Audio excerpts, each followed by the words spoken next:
He didn't just ignore the warning, he became the reason someone else died, and no one ever forgets that.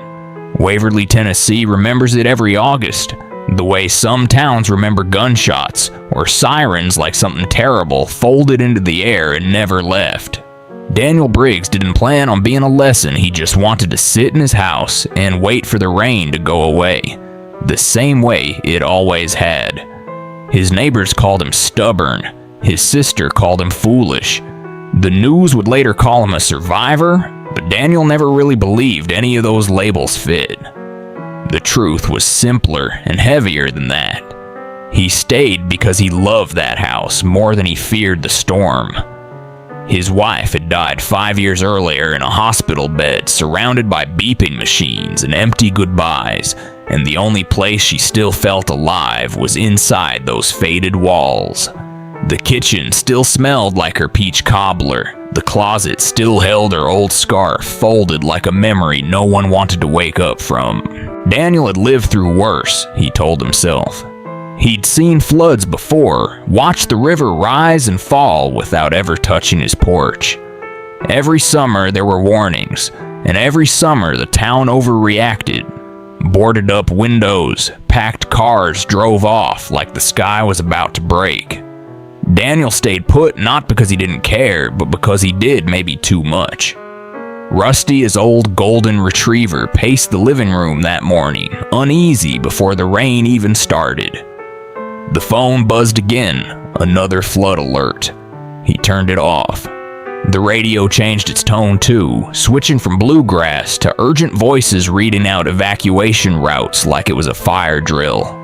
He smiled at the absurdity of it all and went outside with a coffee mug and a calm heart.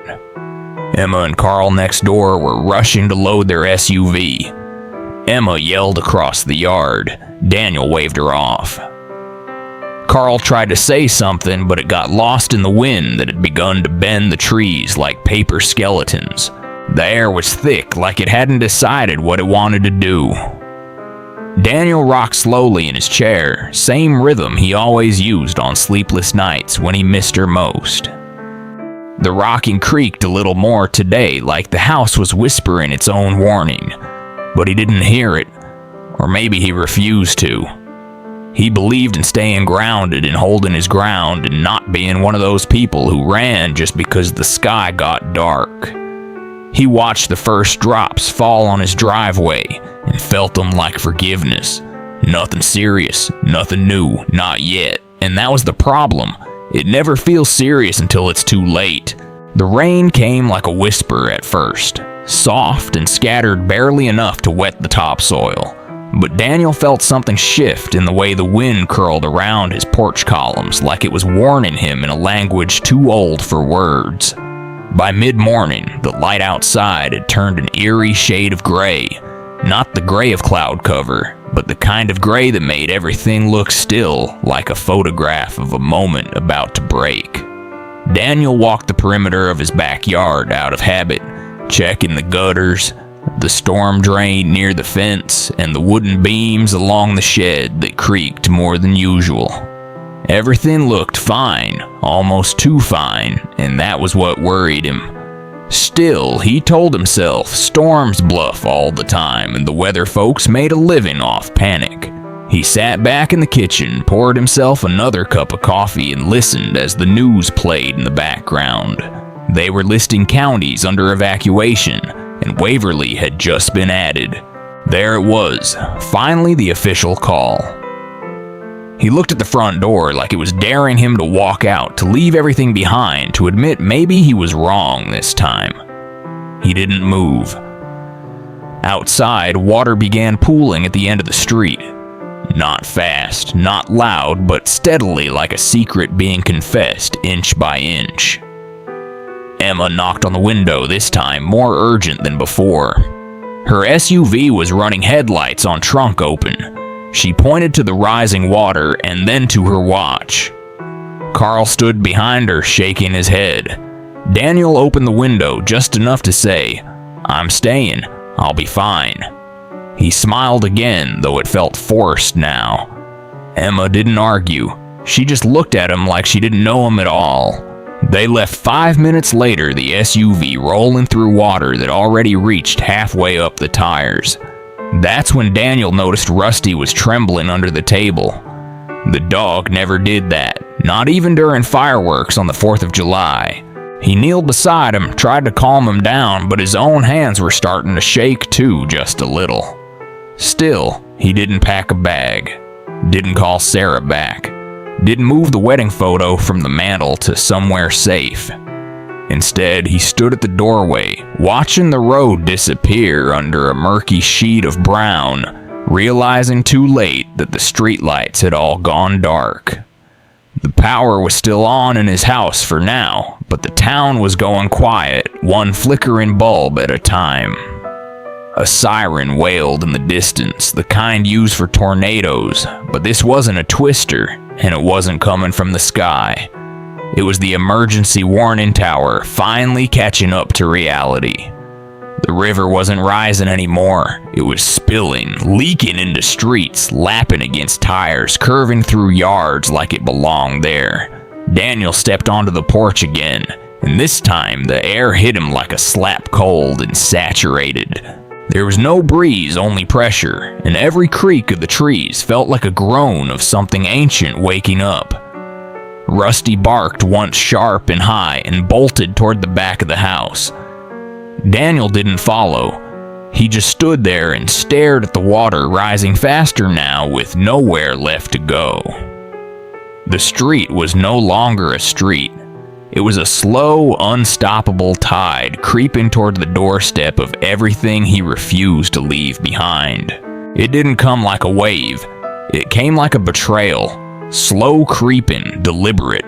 And before Daniel knew it, the street outside was a river, and his front porch a dock without a boat. The water reached the top step before he finally stepped inside and shut the door. But even then, he didn't panic, not yet.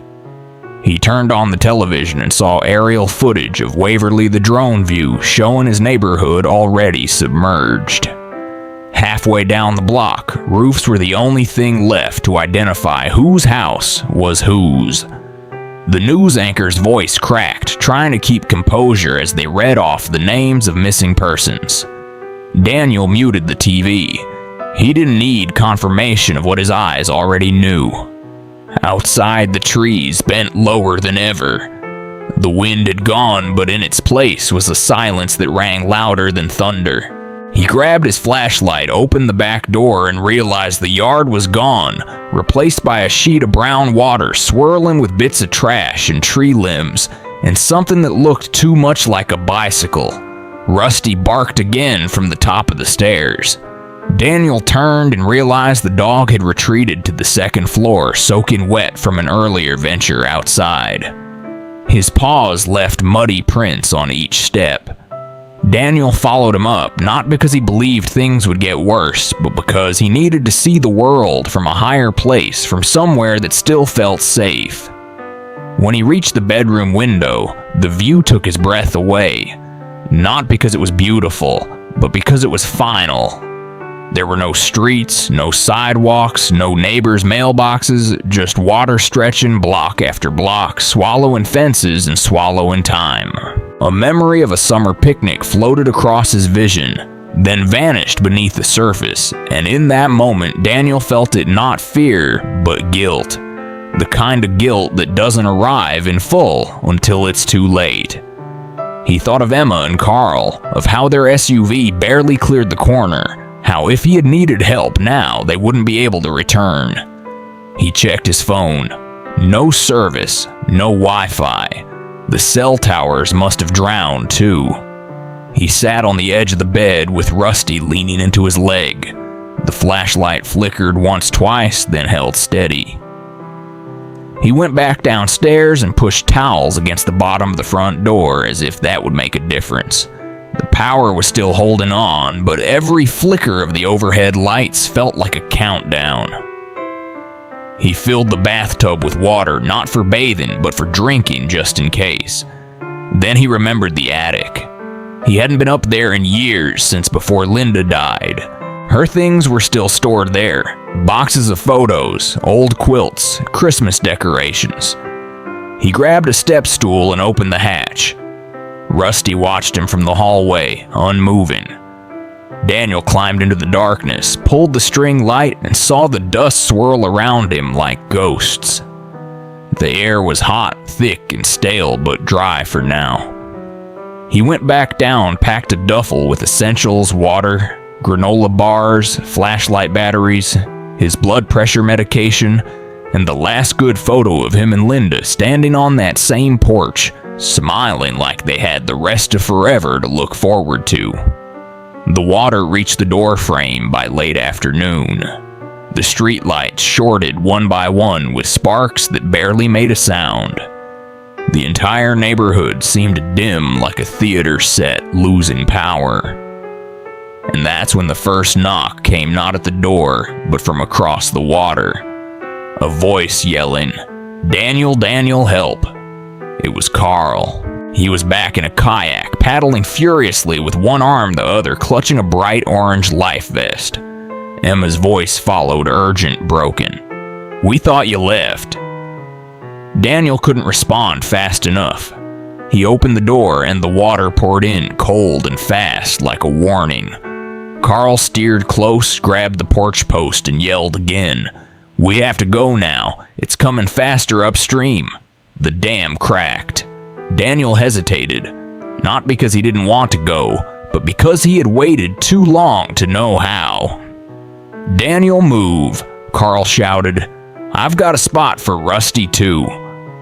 Emma paddled next to him, tears streaking her cheeks. Daniel ran upstairs yelling for Rusty, who didn't come at first, and when he did, he limped. The water had soaked through the floorboards. Daniel lifted the dog, wrapped him in a dry sheet, and ran down again, nearly slipping on the now submerged stairs. Carl threw a rope. Daniel caught it, tied it around the porch and the kayak. Daniel climbed over the rail, stepped into the cold water that reached his chest, and felt the current pull like hands trying to keep him. "Daniel, get in," Emma screamed. He pushed Rusty in first, then climbed after the dog, shivering against the wind and the weight of everything left behind. They paddled hard as trees broke apart behind them. The house groaned like it was mourning, and when Daniel turned for one last look, it was already half underwater. The porch, the windows, the roof, all disappearing into brown silence like it had never been there at all. The water receded slower than it arrived, as if ashamed of what it had done, leaving behind a landscape that looked more like war than weather.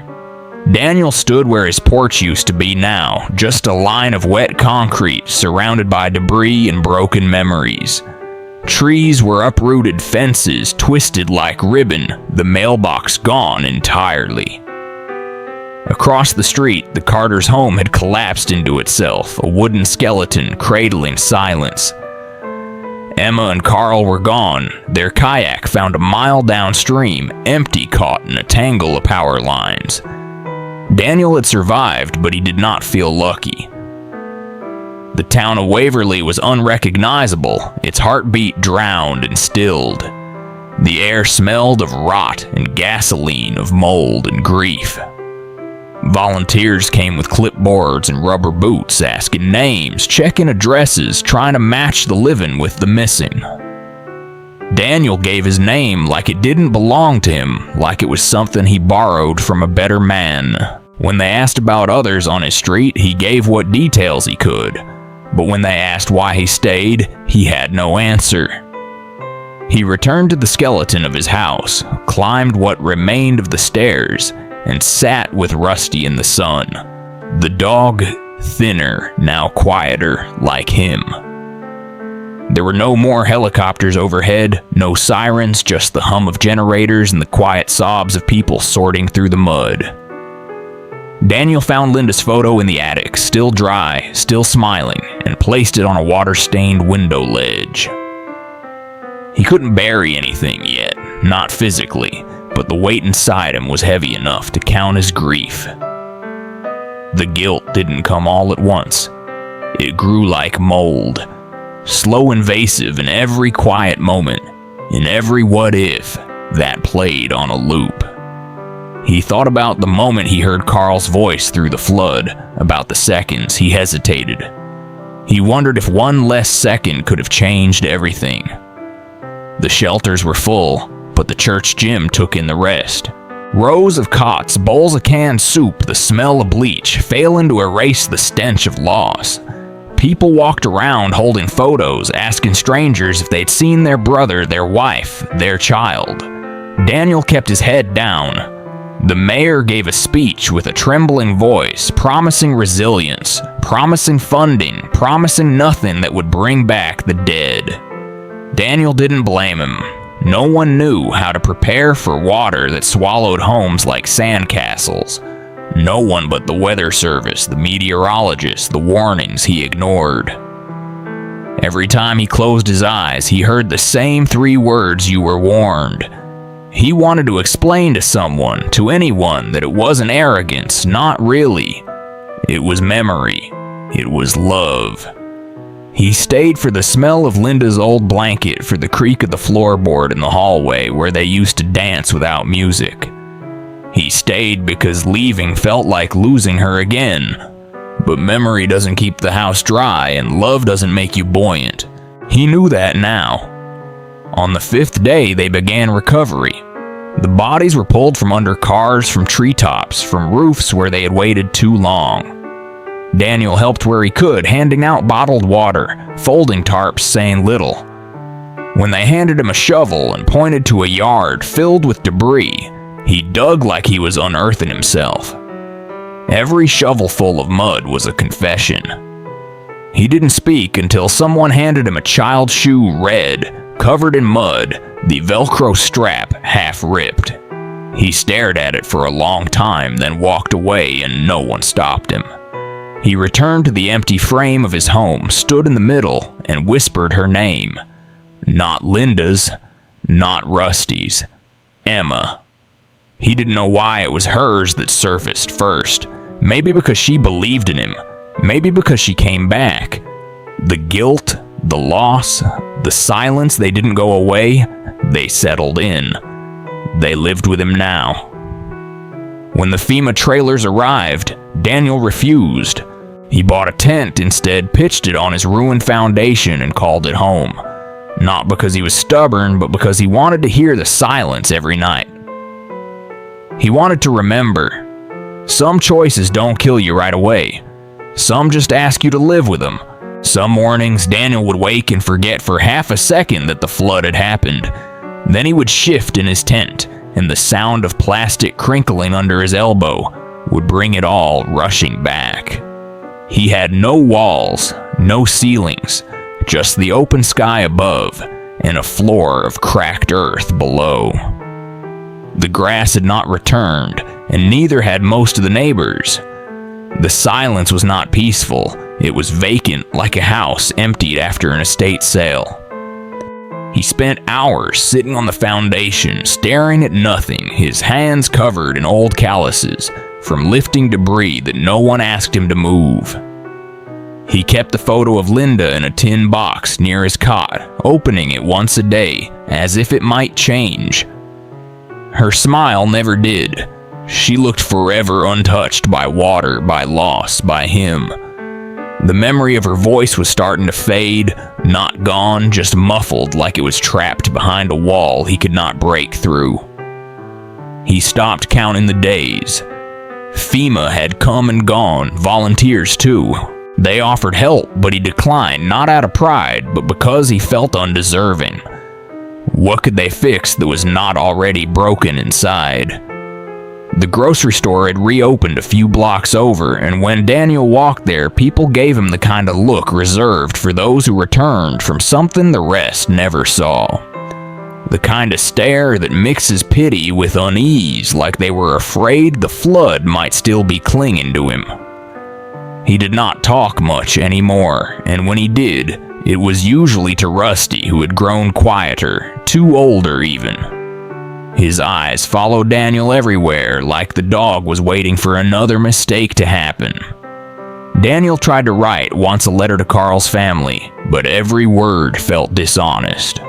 What could he say that didn't sound like begging for forgiveness he had not earned?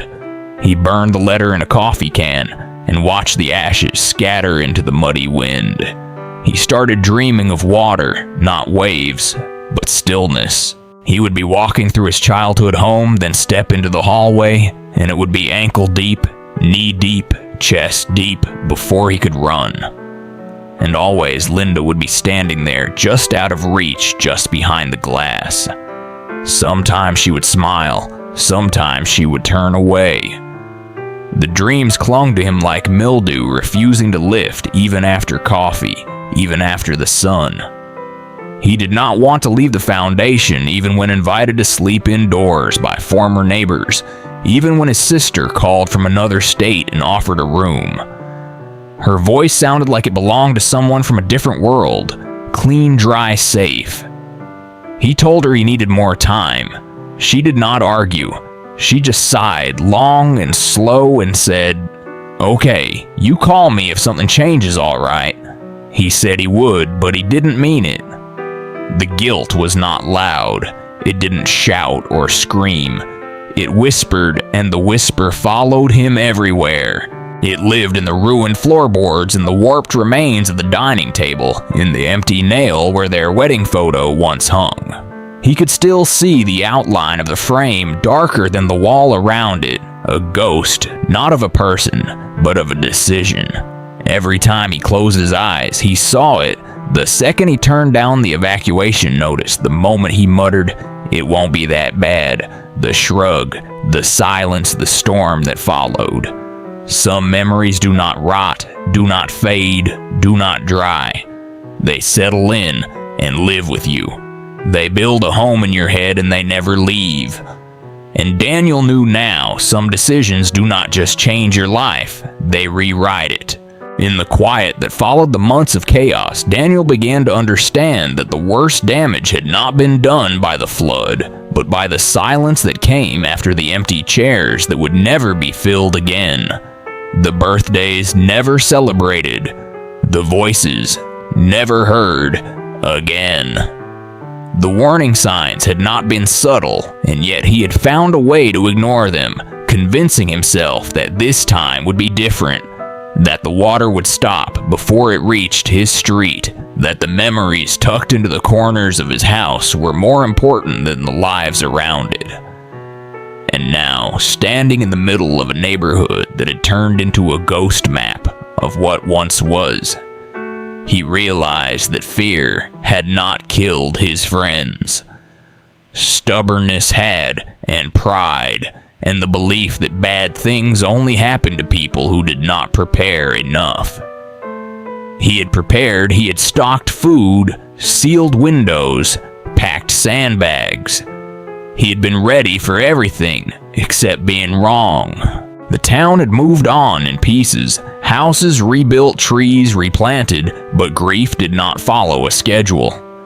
It lingered in the gaps in the stories people told without naming names, in the glances cast toward the remains of his house when others passed by.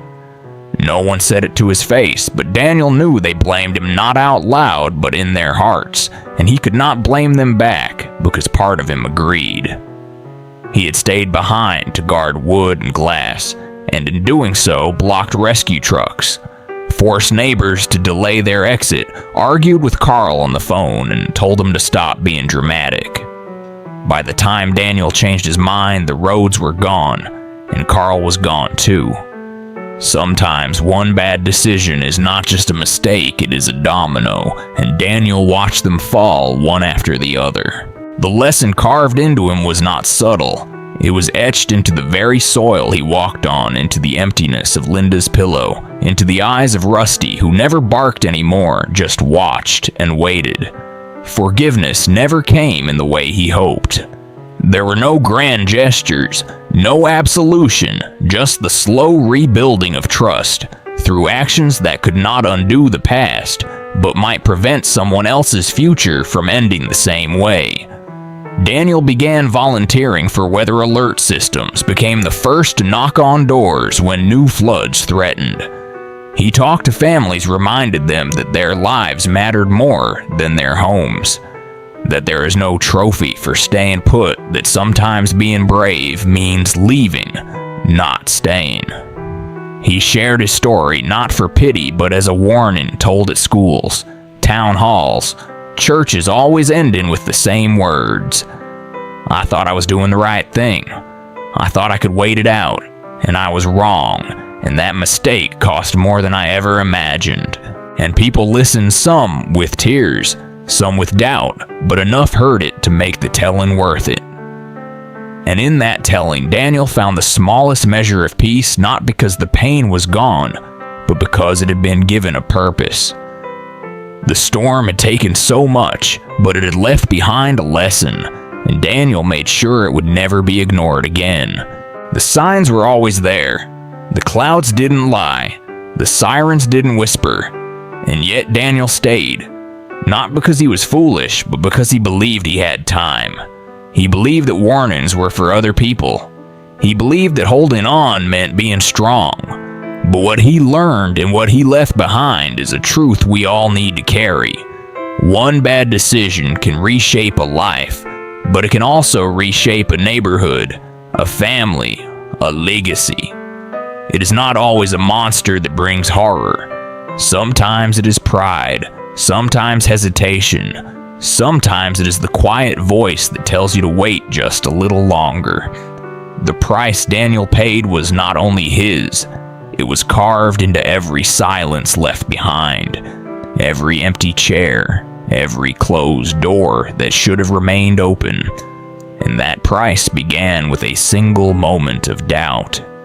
If you take anything from this story, let it be this. When life gives you a sign, don't ask if it's serious. Ask if it's worth ignoring, because it never is. And when the water comes, or the fire, or the fracture, in the road that wasn't there yesterday, don't stand still waiting for permission to act. You don't need permission to survive. We share these stories not to scare you, but to prepare you. Because fear can freeze, but awareness can save. Remember that the next time you hear a warning, ask yourself, should I go or should I stay?